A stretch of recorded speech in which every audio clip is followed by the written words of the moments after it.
Welcome to LaunchPad, where ideas lift off, but only if they're good. From self-driving cars to protein bars, 16 aspiring entrepreneurs are looking to win a spot at the final pitch day. That's where they'll have the opportunities to present their ideas in front of a live audience to attract investments and maybe even win a cash prize.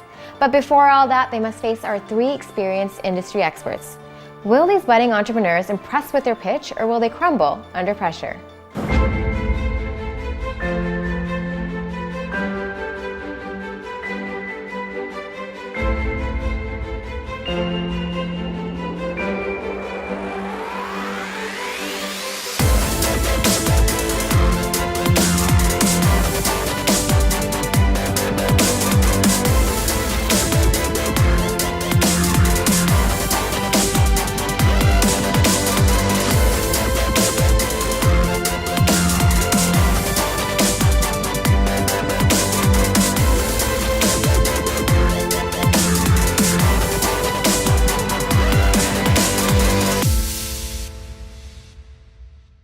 Stepping out onto the LaunchPad is Nima and Mark, who are promising a stress-free, hands-free drive for those long commutes on the highways without the cost of having to buy a brand new self-driving car.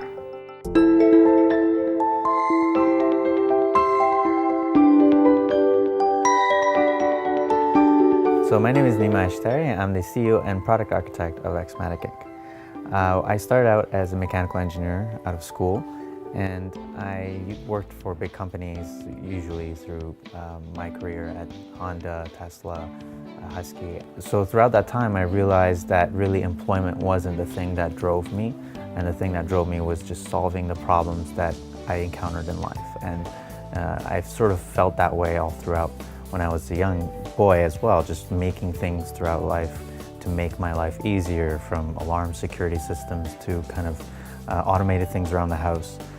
And so when I came to this problem of driving, which I was doing a lot of when I was living in the country, I realized there's got to be a better way than to just hold the steering wheel for hours on end on a straight road and just be monotonously doing this task over and over again. And you know, we do this in industrial automation all the time. As part of my work, we do vision systems in industrial automation where we do things automatically, you know, on the line. And I thought, why can't we bring that industrial automation into the lives of people every day and sort of benefit from that? And so that's sort of the inception of X-Matik, is to basically take the automation that's currently available in the industry, and we use it all over the place, and bring it to the lives of people, into the consumer world. I'm an electrical engineer by trade. I got my master's degree from McMaster University in Hamilton. I dabble in a lot of software. I've been programming since 16 years of age, where I started doing, you know, small games and whatnot. My master's degree was focused on image processing and of the sort, so I'm very good with vision systems and software in general. I met Nima at a friend's gathering. I was showing my friend Reyes some of the things which I do, such as, you know, PCB design and some other cool projects that I was working on the time.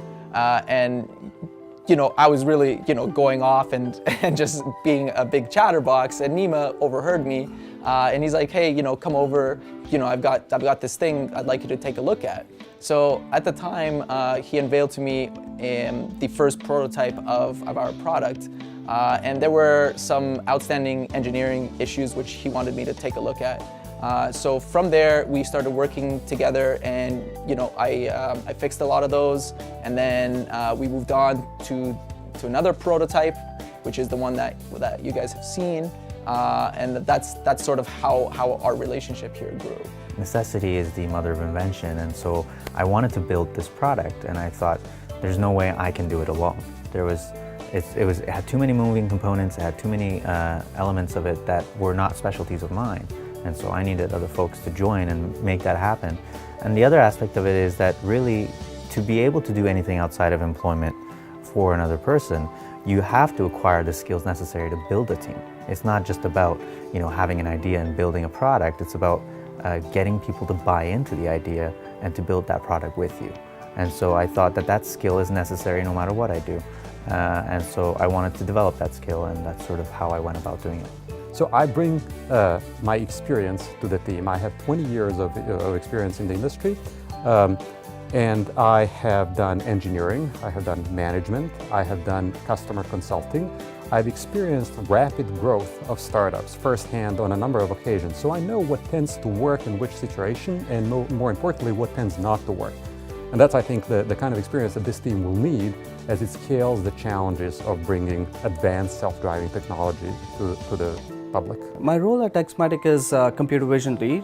So part of my job involves dealing with cameras most of the time. So I take data from cameras and turn it into meaningful information for the computer, such as for example, lane detection and car detection, pedestrian detection. You know how challenging these kind of problems are, right?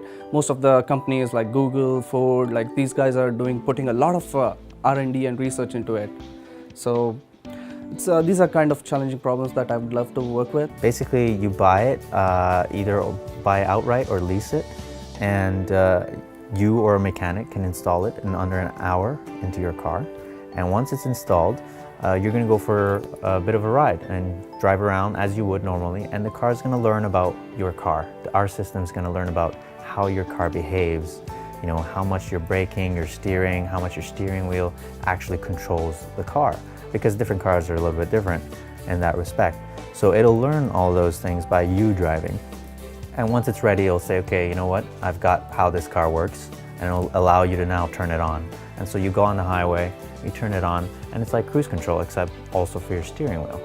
And in traffic, in bumper-to-bumper traffic, when it's really boring, really what we're focused on is that all the parts of driving that are super boring, those are the parts we want to take away.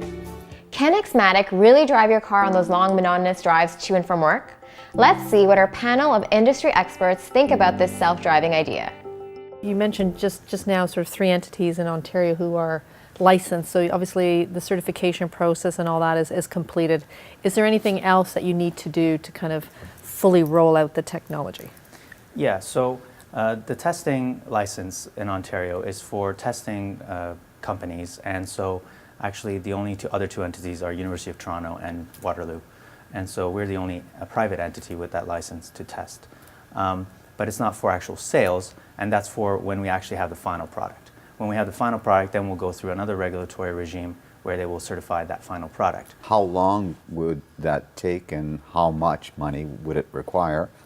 But in order to actually do something with it at that state, have you had any discussions with automobile insurance companies as to whether this would actually improve or hinder my insurance rates if I jump on the bandwagon and have it installed in my vehicle? Right, so actually NISTA, which is the regulatory body in the United States for driving, has concluded a study that shows that having autopilot, which is the same technology that is in the Tesla that they have, reduces accidents by some 40%. Right. So it is very obvious and easy for insurance companies to understand that this should reduce your rates. You have a small window of opportunity, maybe small or longer, because eventually all manufacturers are going to come up with an autonomous car. You're probably focusing on existing cars. So maybe it is 5, 10, 20 years is the window of opportunity. Now, I think one thing for you to consider is how do you evolve this business model to even support further? So maybe that's a question, but also maybe my comment on that may be, are you able to work with some of the OEM manufacturers, which might contradict your go-to-market strategy, because not all the manufacturers may be up to the same par as where you are, where you could actually license your technology to them. So you are kind of relevant for a long period of time. A team assembled as methodically as the components of a self-driving kit, brought together for the purpose of filling in the gap between now and when self-driving cars of the future become cars of today. These entrepreneurs are bridging time with their invention. Coming up, we meet another exciting new venture.